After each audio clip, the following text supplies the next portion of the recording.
الحمد لله إن الحمد لله نحمده ونستعينه ونستغفره ونؤمن به ونتوكل عليه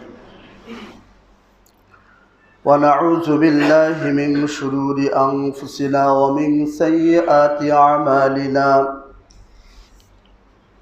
من يهده الله فلا مضل له ومن يضلله فلا هادي له وأشهد أن لا إله إلا الله وحده لا شريك له وأشهد أن محمدا عبده ورسوله أرسله بالحق بشيرا ونذيرا بين يدي الساعة من يطع الله ورسوله فقد رشد ومن يعصهما فإنه لا يضره إلا نفسه ولا يضر الله شيئا أما بعد فإن خير الحديث كتاب الله وخير الهدي هدي محمد صلى الله عليه وسلم وشر الأمور محدثاتها وكل محدثة بدعة وكل بدعة ضلالة وكل ضلالة في النار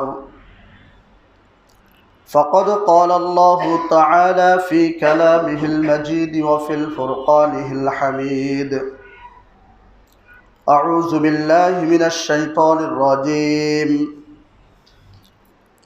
فقلت استغفروا ربكم إنه كان غفارا يرسل السماء عليكم مدرارا ويمددكم بأموال وبنين ويجعل لكم جنات ويجعل لكم أنهارا সমস্ত প্রশংসা ও সেপ্ত সানা যাবতীয় সুখ্যাতি সেই মহান রব্বুল আলামিনের জন্য, যিনি সারা বিশ্বের সৃষ্টিকর্তা, যিনি সারা বিশ্বের পালনকর্তা, যিনি সারা বিশ্বের রিজিকদাতা, যিনি রহমান এবং রাহিম, অতীব দয়ালু এবং দাতা, যিনি বিচার দিনের মালিক, যিনার অশেষ মেহেরবানিতে আমরা আজকে জুমার দিনে জুমার 2 রাকাত ফরজ নামাজ এবং খুতবা শোনার জন্য সুস্থ শরীরে সুস্থ মন নিয়ে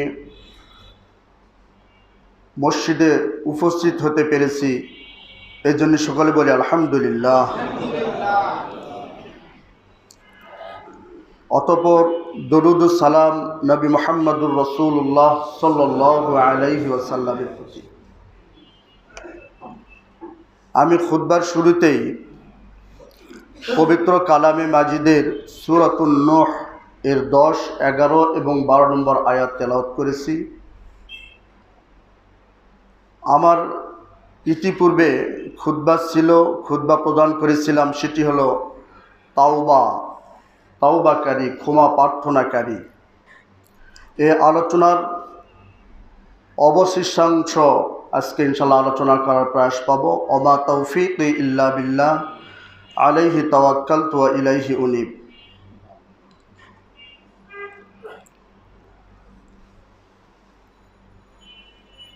মানুষ তাওবা তখনই করবে যখন সে পাপ করবে। পাপ না করলে তাওবা করার কোনো প্রশ্নই আসে না। রাসূলুল্লাহ সাল্লাল্লাহু আলাইহি ওয়াসাল্লাম বলেছেন, আল্লাহ তাআলা এমন জাতি পৃথিবীতে রাখবেন না যারা পাপ করে না। যারা পাপ করে না এই সকল জাতিকে আল্লাহ রাব্বুল আলামিন সরাই দিবেন, দিয়ে এমন একটা জাতি তৈরি করবেন যে জাতি পাপ করে এবং আল্লাহর নিকটে ক্ষমা চায়। তার মানে পৃথিবীতে যত মানুষ রয়েছে সব মানুষই পাপ করে। রাসূল সাল্লাল্লাহু আলাইহি ওয়াসাল্লাম বলেছেন, প্রত্যেক আদম সন্তান পাপী, প্রত্যেক আদম সন্তান পাপ করে, আর ওই পাপী সর্বোৎকৃষ্ট যে পাপ করার পরে ক্ষমা চায়। তাহলে আমরা সকলেই পাপের সাথে জড়িত, পাপ করে থাকি জেনে না জেনে। যাদের পাপ করার ইচ্ছা নাই তারা না জেনেই পাপ করে, পাপ হয়ে যায়। কারণ আমাদেরকে ইনসান বলা হয়, ইনসান শব্দের অর্থ ভুলের জাতি, ভুল করে। আদম আলাইহিস সালাম ভুল করেছিলেন, মা হাওয়া ভুল করেছিলেন, কারণে তারা ক্ষমা চেয়েছিলেন। কারণে আমরা ক্ষমা প্রার্থী, সব সময় আল্লাহর নিকটে হব, ক্ষমা প্রার্থনা করব সব সময়ের জন্য। আলোচ্য আয়াতে তাওবার উপকারিতা আলোচনা করা হয়েছে। আমি ইতিপূর্বে তাওবা সম্পর্কে বেশ ভালো আলোচনা করেছিলাম।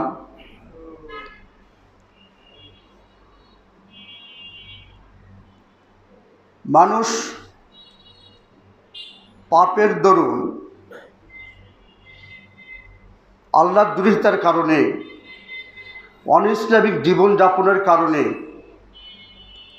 পরপারে যেমন শাস্তির যোগ্য হবে, শাস্তির সম্মুখীন হবে, জাহান্নাম হবে, ঠিক এই পাপের কারণে দুনিয়াতে তাকে কিছু কিছু শাস্তি দেওয়া হবে, শাস্তি দেওয়া হয়ে থাকে। সূরা তাহার 134 নম্বর আয়াতে আল্লাহ রাব্বুল আলামিন বলছেন, ওমান আ'রাদা আন যিকরি ফাইন্না লাহু মাঈশাতান দানকাও ওয়া নাহশুরুহু ইয়াওমাল কিয়ামাতি আ'মা। যারা আল্লাহকে ডাকে না, জিকির করে না, নামাজ পড়ে না, রোজা করে না, অনৈসলামিক জীবনযাপন করে, পাপ করার পরেও আল্লাহর কাছে ক্ষমা চায় না, আল্লাহ রাব্বুল আলামিন তাদের দুনিয়াবি জিন্দেগির পথটাকে সংকীর্ণ করে দিবেন। ওমান আ'রাদা আন যিকরি ফাইন্না লাহু মাঈশাতান দানকা, তাদের চলার পথটাকে সংকীর্ণ করে দিবেন। যারা আল্লাহকে ডাকে না, ক্ষমা প্রার্থী হয় না, আল্লাহর জিকির করে না। ওয়া নাহশুরুহু ইয়াওমাল কিয়ামাতি আ'মা, এবং এদেরকে আল্লাহ রাব্বুল আলামিন কিয়ামতের দিন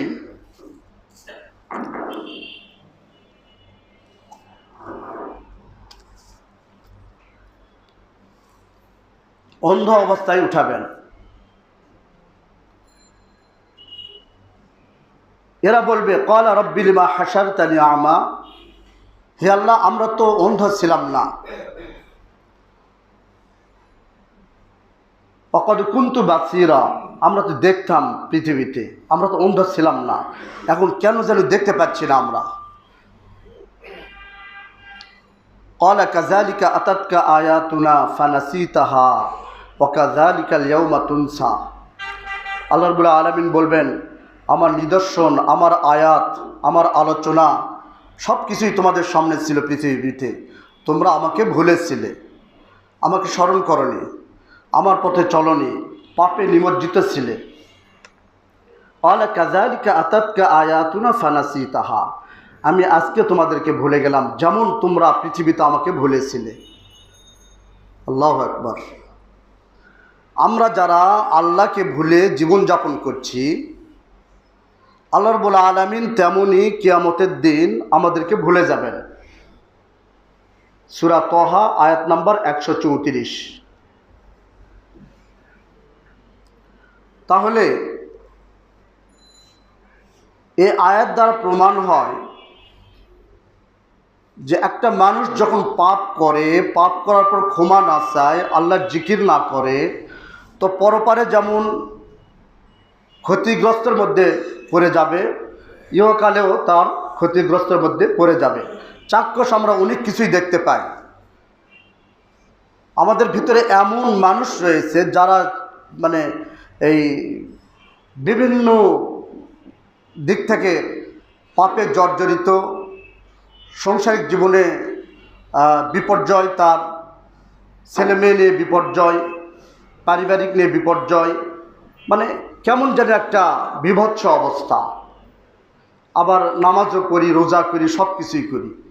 আমরা একটু আত্মসমালোচনা করে দেখি, হয়তোবা আমাদের জীবনে এমন কোনো পাপ রয়েছে যে পাপের কারণে এটা হচ্ছে, অথবা এই পাপ থেকে আমি ক্ষমা চাই না আল্লাহর নিকটে, তাওবা করিনি, যার কারণে এইটা হচ্ছে পাপের ফল। প্রত্যেকটা জিনিসের একটা স্বাদ আছে, পার্শ্ব প্রতিক্রিয়া আছে। আমি যে পাপ করতেছি, আমার পাপেরও একটা স্বাদ আছে, পার্শ্ব প্রতিক্রিয়া আছে। আপনি অ্যান্টিবায়োটিক খান, অ্যান্টিবায়োটিক ঔষধ আছে না, এমনি তো খান, তো দেখি কয়দিন বাঁচবেন। অ্যান্টিবায়োটিক আর ওষুধ খালেন, কতদিন আপনি টিকে থাকতে পারবেন? জানেন যে এটা শরীরের জন্য ক্ষতিকর, কোনো প্রয়োজন নয়, আপনি খাচ্ছেন, আপনি টিকতে পারবেন না। একটা বিষ আপনি খান, কতক্ষণ আপনি টিকতে পারবেন?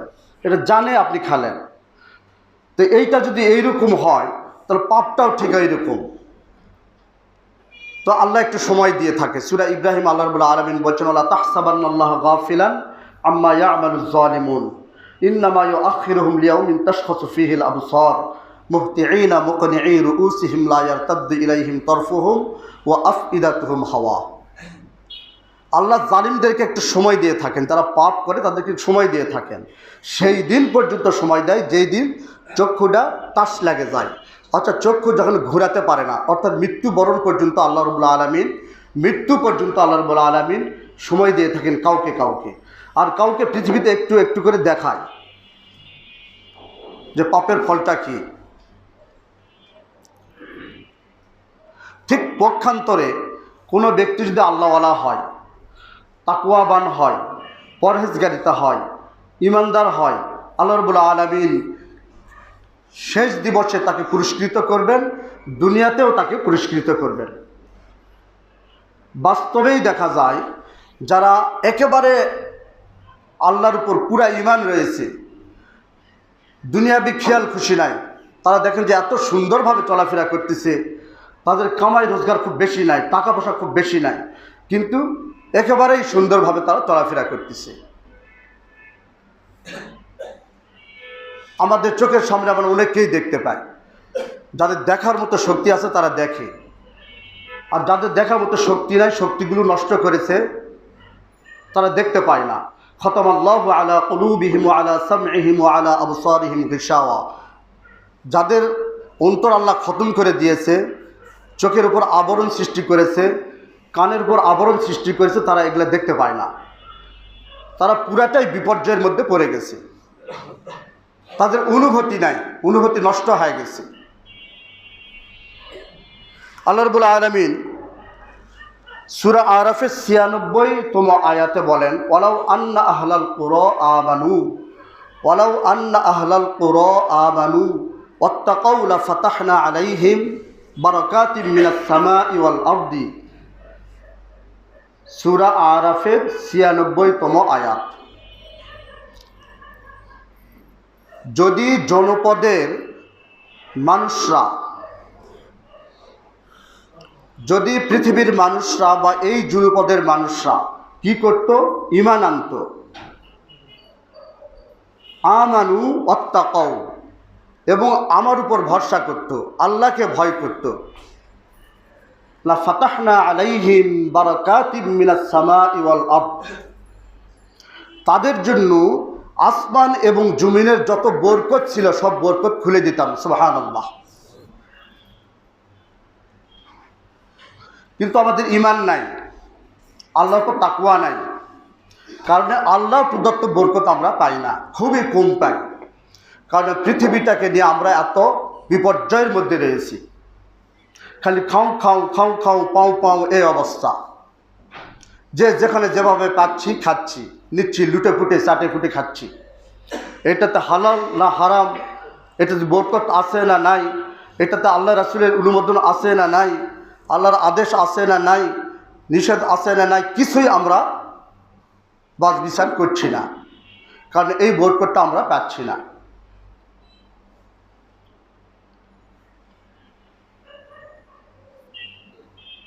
এখানে আলোচ্য সূরা যে আয়াতটা আমি পড়েছি খুতবার শুরুতেই, সেটা হলো সূরা নূহ 10, 11 এবং 12 নম্বর আয়াতে। এখানে আল্লাহ রাব্বুল আলামিন বলছেন, ফাকুলতুস্তাগফিরু রাব্বাকুম, তোমাদের রবের নিকট ক্ষমা প্রার্থনা করো। ইন্নাহু কানা গফফারা, নিশ্চয় তিনি মহা ক্ষমাশীল। আল্লাহ বেশিতে বেশি ক্ষমা করে থাকেন।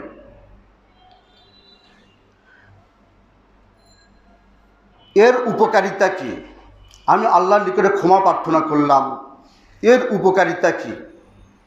এর ইন্টারেস্টটা কি? আমি কি লাভবান হব? আমার লাভটা কোথায়? আল্লাহ রাব্বুল আলামিন এখানে বলছেন, ইরসিলিস সামাআ আলাইকুম মিদরারা, তোমাদেরকে আসমান থেকে বৃষ্টি বর্ষণ করা হবে। ভালো বৃষ্টি, উপকারী বৃষ্টি। আজকে বর্তমান যে বৃষ্টিগুলো হচ্ছে বাংলাদেশে বা অন্যান্য দিকে, এটা উপকারী বৃষ্টি না, এটা গজবের বৃষ্টি, এটা পাপের একটা ফল। মানুষ যখন বেশিতে বেশি পাপ করে, আল্লাহ তাদেরকে ভালোবেসে এইগুলা দেয় যে তুমি পাপ থেকে সরে আসো, পাপ করো না, ক্ষমা প্রার্থনা করো। তো ক্ষমা প্রার্থনা করলে আল্লাহ রাব্বুল আলামিন বৃষ্টি দেন। বৃষ্টি এমন একটা জিনিস, বৃষ্টি এমন একটি উপকারী জিনিস। সূরা হাদীদের ভিতরে আল্লাহ রাব্বুল আলামিন বলছেন, ই'লামু আন্নামাল হায়াতুদ দুনিয়া লাইবুন ওয়া লাহু ওয়া যিনাতু ওয়া তাফাখুরুম বাইনাকুম।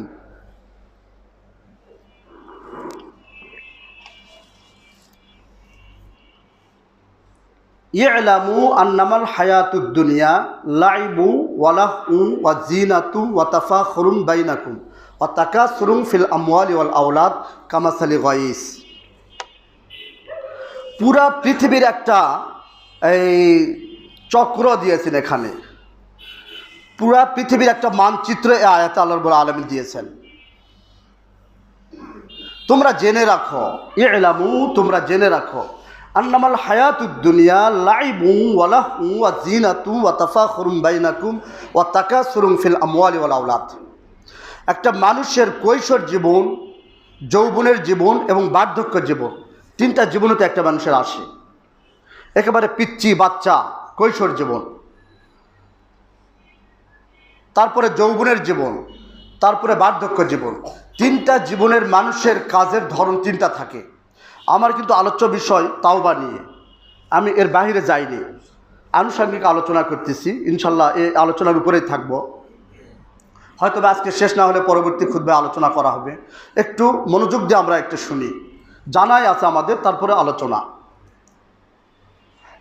মানুষের এমন একটা জীবন আসে যে জীবনটা মানুষ কি করে? খেলাধুলা করে, ক্রিয়া কৌতুক করে, আনন্দ ফুর্তি করে, লাইবু ওয়ালাহু। আবার একটা জীবন আসে মানুষের যৌবন বা জিনাত, সেই সময় মানুষ নিজেকে ফিটফাট রাখে, পোশাকটা একটু এদিকে সেদিক হলে এই পোশাক আবার ধোয়, অথবা একটু ইস্ত্রি করে, ক্লিন করে, ক্যালেন্ডার করে। এখনকার এই যে আধুনিক যুগে সোনু পাউডার কী কী আছে এগুলো মাকে শ্যাম্পু দেয়, মানে সৌন্দর্য বর্ধন করতে যা যা লাগে। এটা যৌবন বয়সী, মানে সে পৃথিবীর মধ্যে শ্রেষ্ঠ হতে চায়, জিনাত হতে চায়। তো খেলাধুলা বয়স যাওয়ার পরে যৌবন বয়স আসে, তারপরে মানুষের একটা জীবন আসে, সেটি হলো তাফাখুরুম বাইনাহুম ওয়া তাকাসুরুম ফিল আমওয়ালি ওয়াল আওলাদ। সম্পদ নিয়ে অহংকার করা, ছেলে মেয়ে নিয়ে অহংকার করা। বেশিরভাগ বৃদ্ধ মানুষরা বলে আমার 5টা ছেলে, 10টা ছেলে, ওই ইঞ্জিনিয়ার, ওই ডাক্তার, আরেকজন হলো ইত্যাদি ইত্যাদি, আরেকজন মন্ত্রী, আরেকজন মিনিস্টার। এভাবে কিন্তু বয়স্করা গল্প করে, দেখবেন বাস্তবতাই তাই। মানে অহংকার করে, তার একটা অহমিকা বোধ চলে আসে ভিতরে, আমি বিশাল কিছু হয়ে গেছি। অথবা আমার ঢাকাতে কয়েকটা ফ্ল্যাট আছে, ওই জায়গায় বাড়ি করেছি, অমুক জায়গায় বাড়ি করেছি, অমুক জায়গাতে বাড়ি করেছি, ব্যাংকে এত টাকা আছে। এই একটা বয়স, কাজ নাই কাম নাই, কী করবে? বসে থাকে, এই গল্পগুলো করতে থাকে সব সময়। তো এইটা কামাসালি গাইস, বৃষ্টির মতো, কামাসালি গাইস, বৃষ্টির পানির মতো। যেখানে বলা হচ্ছে এই আয়াতে আমি বলেছি ইউরসিলিস সামা আলাইকুম মিদরারা, মানুষ ক্ষমা প্রার্থনা করলে আল্লাহ রাব্বুল আলামিন তাদেরকে বৃষ্টি দিবেন, পানি দিবেন। এই পানির উপরেই পুরা পৃথিবীটা জীবিত আছে। পানি না থাকলে পৃথিবীর কোনো জীবজন্তু বেঁচে থাকতে পারতো না। কোরআন তার স্পষ্ট দলিল, আমি আমার মুখের কথা বলিনি। সূরা হাদীদের এই আয়াত দিয়ে আমি বলতেছি কামাসালি গাইস, যখন বৃষ্টির মতো, এটা পুরা জীবনটা বৃষ্টির মতো। আজাবাল কুফার নাবাতুহু, কৃষকদেরকে কুফার বলা হয়েছে, কাফের বলা হয়েছে। কোরআন মাজিদের শুধু এই একটি জায়গাতে কৃষককে কাফের হিসাবে অভিহিত করা হয়েছে, কুফার। যারা অন ইসলামিক জীবনযাপন করে তাদেরকে আমরা কাফের বলি। আমরা বলি না, আমাদেরকে বলার অধিকার নাই। আল্লাহ বলেছেন, রাসূল বলেছেন। অর্থাৎ শাব্দিক অর্থে এখানে কুফার বলা হয়েছে, কারণ তারা বীজটাকে ঢেকে রাখে, বীজটাকে মাটি দিয়ে ঢেকে রাখে। যেমন কাফেররা ইসলামটাকে ঢেকে রাখে, আল্লাহ এবং আল্লাহ রাসূলকে ঢেকে রাখে, প্রকাশ করে না। জানে যে আল্লাহও ঠিক আছে, আল্লাহ রাসূলও ঠিক আছে। ওই যে আবু জেহেল আল্লাহ রাসূলকে মানত না, কিন্তু রাত্রেবেলায় গিয়ে কান পেতে থাকতো, কোরআন মাজিদ শুনতো। জানে যে আল্লাহ রাসূল, কিন্তু বিশ্বাস করে না। এটা ঢেকে রাখে, কারণ এদেরকে কুফার বলা হয়, যে ঢেকে রাখে। তো কৃষকরা তার ফসলের বীজটাকে ঢেকে রাখে, কারণ এদেরকে শাব্দিক অর্থে কুফার বলা হয়েছে। এই বৃষ্টি আসার কারণে কৃষকরা খুশি হয়, আনন্দ হয়, কারণ সেখান থেকে চারা গজায়, চারাটা সবুজ হয়, তারপরে হলুদ হয়, তারপরে বীজ আসে, পীতবর্ণ হয়, তারপরে খড়কুটাই ভস্মীভূত হয়ে চলে যায়। এই তো পৃথিবী শেষ। সূরা হাদীদের এই আয়াতে বলা হচ্ছে। তাহলে মাঝখান থেকে যে জিনিসটা কাজ করেছে সেটি হলো বৃষ্টি। পৃথিবীটা একদম বৃষ্টির মতো, এই আসে এই যায়, সাময়িক। তারপরে এই আয়াতের শেষে বলা হয়েছে পরপালটাই হলো আসল, কিয়ামতের দিনটাই হলো আসল। কেউ জাহান্নামী হবে, কেউ জান্নাতি হবে। আমার আলোচ্য বিষয় সেই দিকে না, এই একটাকে বুঝাতে গিয়ে আমি একটি আয়াত পুরাটাই বললাম। ওয়ায়ুমদিদকুম বিআমওয়ালিন ওয়া বানিনা ওয়া ইয়াজআল লাকুম জান্নাতিন ওয়া ইয়াজআল লাকুম আনহারা। যদি কেউ ইস্তেগফার করে, তওবা করে, সব সময় তওবা করবে, আস্তাগফিরুল্লাহ আস্তাগফিরুল্লাহ আস্তাগফিরুল্লাহ, ছোট এটা, তো আল্লাহ রাব্বুল আলামিন তাকে সমৃদ্ধ করবেন ধন সম্পদে, সন্তান সন্ততিতে। তার মানে কোনো ব্যক্তি যদি ইস্তেগফার করতে থাকে, অবশ্যই তার ফরজিয়াত আদায় করতে হবে, মুসলমান হতে হবে। মুসলমান ছাড়া তো এটা কার্যকারিতা হবে না। ফরজিয়াত আদায় অবশ্যই করতে হবে, এটা নফল ইবাদত। আপনি নামাজ করবেন না, রোজা করবেন না, হজ করবেন না, যাকাত দেবেন না, ফরজ আদায় করবেন না, সারাদিন আস্তাগফিরুল্লাহ আস্তাগফিরুল্লাহ করবেন, তাহলে সূত্র মিলবে না। সূত্রটা মিলাতে হলে ফরজিয়াত আদায় করতে হবে। এখানে আল্লাহ রাব্বুল আলামিন বলছেন ওয়ায়ুমদিদকুম বিআমওয়ালিন, তাকে আল্লাহ সমৃদ্ধশালী করবেন, তার অভাব থাকবে না। মানুষের অভাব কিন্তু মনের ভিতরে, অভাব কিন্তু সম্পদ দেখে অভাব চায় না। অনেকের অনেক সম্পদ আছে কিন্তু অভাব মেটেনি। অনেক সম্পদ আল্লাহ দিয়েছেন কিন্তু অভাব মিটে না। আমি এই দিকে যাচ্ছি না, হাদিসের আলোচ্য বিষয়গুলো এই দিকে। ওয়ায়ুমদিদকুম বিআমওয়াল,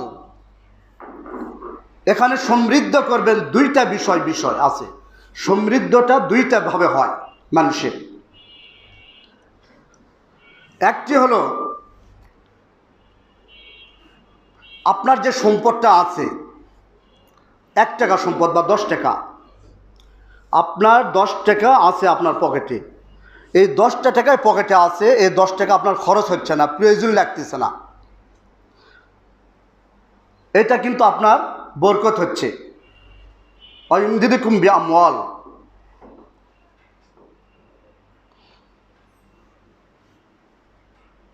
যেমন আল্লাহ রাসূল এক অভিযানে গিয়েছেন। সেই অভিযানে প্রায়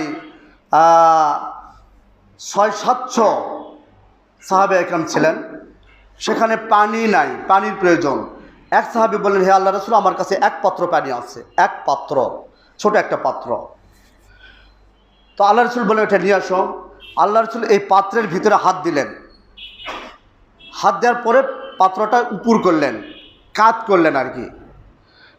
সকল সাহাবী এখান থেকে পানি পান করলো। অজু করেছে 500-700 সাহাবী। তারপরেও দেখা গেছে পাত্রের পানিটা ওই অবস্থায় আছে। সুবহানাল্লাহ। এটা হলো বরকত। এখানে 1 বালতি, 2 বালতি, 10 লিটার, 20 লিটার পানির প্রয়োজন হয়নি। খন্দকের যুদ্ধে যে সময় খন্দক খোঁড়া হয়, খনন করা হয় খন্দকটা, সেই সময় আল্লাহ রাসূলও সহযোগিতা করতেছিলেন। মাটির বা পাথরের টুকরিগুলো সাহাবা একরামদের মাথায় উঠাই দিচ্ছিলেন। তো এক সাহাবী তার পেটে পাথর বাঁধা দেখলেন 3টা, আল্লাহ রাসূলের পেটে। এটা আরবদের রীতিনীতি ছিল যে একদিন না খায় থাকলে একটা পাথর, 2 দিন না খেতে 2টা 3টা পাথর বাঁধতেন। তো আল্লাহ রাসূলের পেটে 3টা পাথর দেখতে পেলেন। তো সাহাবী চিন্তা করলেন, আল্লাহ রাসূল সম্ভবত 3 দিন ধরে না খেয়ে আছে। উনি ছুটি চাইলেন আল্লাহ রাসূলের কাছে, হে আল্লাহ রাসূল, আমি একটু বাসায় যাই।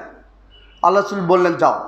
বাসায় গিয়ে ওনার স্ত্রীকে বললেন, খাবার আছে? তো বললো, হ্যাঁ খাবার আছে। কি পরিমাণ? তো 1 থেকে 2 জনের খাবার হবে, 1 থেকে 2 জনের খাবার হবে। ওনার স্ত্রীকে বললেন, তুমি খাবার তৈরি করো, আল্লাহ রাসূল সম্ভবত 2-3 দিনের না খায় রয়েছে, আমি তাকে দাওয়াত দিব। আচ্ছা, আল্লাহ রাসূলকে দাওয়াত দিলেন, হে আল্লাহ রাসূল, আপনার দাওয়াত। যেই মুহূর্তে আল্লাহ রাসূলকে দাওয়াত দিয়েছেন, আল্লাহ রাসূল সকল সাহাবীদেরকে দাওয়াত দিয়েছেন। সুবহানাল্লাহ। প্রায় 1200 সাহাবী খনন করতেছিল, একেবারে অনেক দূর পর্যন্ত, কয়েক কিলো পর্যন্ত। সাহাবীরা খুব আশ্চর্য হলো, যে কারণ 2-3 জনের খাবার রয়েছে, এটা কিভাবে সম্ভব? উনি বলতে চাচ্ছেন না আল্লাহ রাসূলকে, হে আল্লাহ রাসূল। আল্লাহ রাসূল তাকে বলতে দিচ্ছে না। খাবার সময় হলে সাহাবীকে বললেন যে তুমি তোমার খাবারটা ঢেকে রাখবে, আমার কাছে নিয়ে আসবে। রুটি ছিল এবং মাংস ছিল। আল্লাহ রাসূল কয়েকজনকে খাদিম বানালেন যে তোমরা খাদ্য বিতরণ করবে। আল্লাহ রাসূল বিসমিল্লাহ বলে দিতে শুরু করলেন রুটি এবং মাংস। প্রায় 1200 সাহাবা একরাম এই খাদ্য খেয়েছে। আল্লাহ রাসূল খেয়েছে, তার পরিবার সকলে খেয়েছে, তারপরে অবিকল অবস্থায় ছিল। সুবহানাল্লাহ। সহিহ সূত্রে বর্ণনা।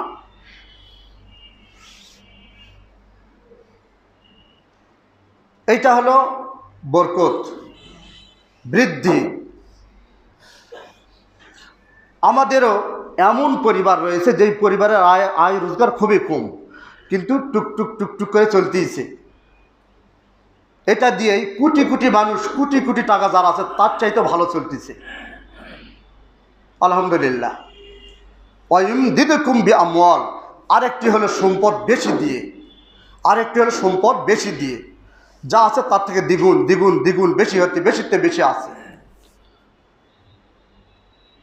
তাহলে ইস্তেগফার করলে আল্লাহ রাব্বুল আলামিন তার সম্পদ বাড়াইয়ে দিবেন।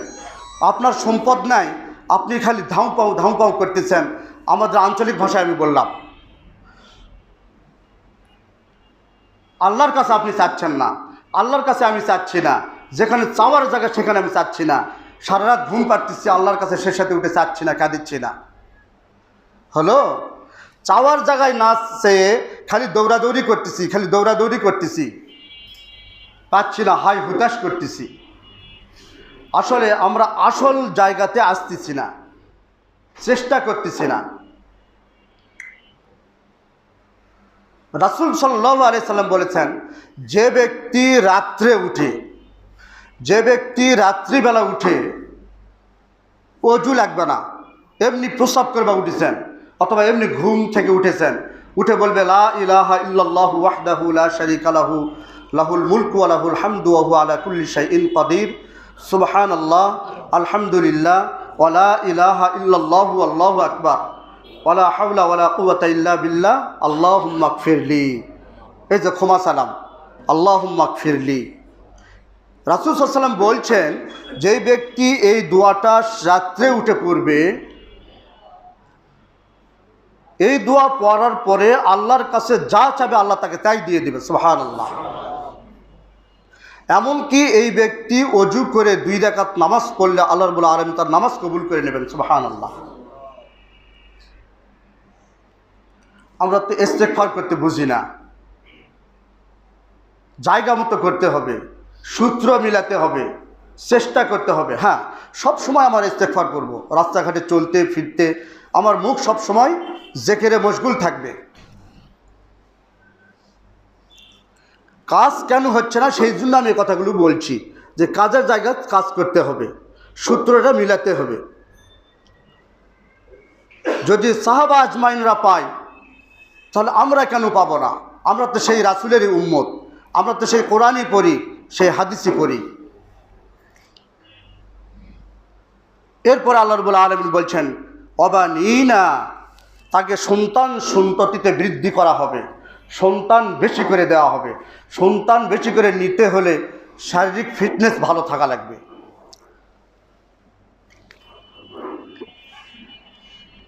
শারীরিক ফিটনেস ভালো থাকতে হবে। অর্থাৎ যদি কোনো ব্যক্তি ইস্তেগফার পাঠ করে সে নিরোগ হবে, তার রোগ থাকবে না। এই আয়াত তার প্রমাণ। রোগাগ্রস্ত মানুষের দ্বারাই সন্তান হয় না। শরীরের জোর না থাকলে সন্তান কোত্থেকে হবে? শক্তি থাকা লাগবে না? আমরা তো একটা বিয়া করেই কাবু, আরবরা 3টা 4টা, কোরআন মাজিদে 4টা বিয়ার কথা বলা হয়েছে, 4টা বিয়া। তো এগুলো কবে আদায় করবো আমরা? মেয়ে মানুষ বাড়তে আছে, এদের তো ব্যবস্থা করতে হবে। কিন্তু আমাদের বাংলাদেশের পরিবেশ পরিস্থিতি এইরকম নাই। কোরআন মাজিদের কথা আমি বলতেছি, আপনারা যেই মনে করেন।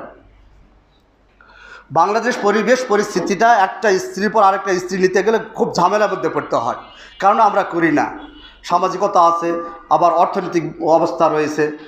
শেষ কথা যেটা, সেটা হলো আমরা আল্লাহর পথ থেকে দূরে চলে গেছি, তাই হচ্ছে না। শেষ কথা যেটা, সেটা হলো আমরা আল্লাহর পথ থেকে দূরে চলে গেছি। ওয়ায়ুমদিদকুম বিআমওয়াল, আল্লাহ সম্পদে যেমন বেশি করে দিবে এবং সন্তান সন্ততিতেও তাদেরকে বেশি করে দিবে।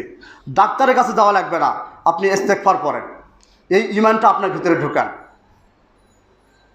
ডাক্তারের বড় ডাক্তার, কবিরাজের বড় কবিরাজ, রাজাধিরাজ, কুলিল্লাহুম্মা মালিকাল মুলকি তুতিল মুলকা মান তাশা ওয়া তানজিউল মুলকা মিম্মান তাশা ওয়া তুইজ্জু মান তাশা ওয়া তুযিল্লু মান তাশা বিয়াদিকাল খায়র ইন্নাকা আলা কুল্লি শাইইন কাদির।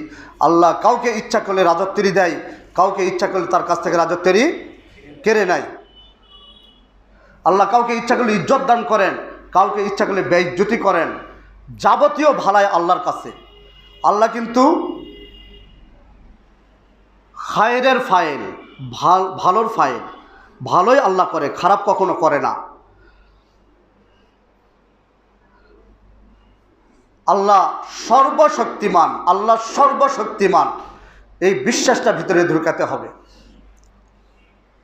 কিন্তু আমরা আল্লাহর কাছে চাই না, টাকা আছে দৌড়ে যায় ডাক্তারের কাছে।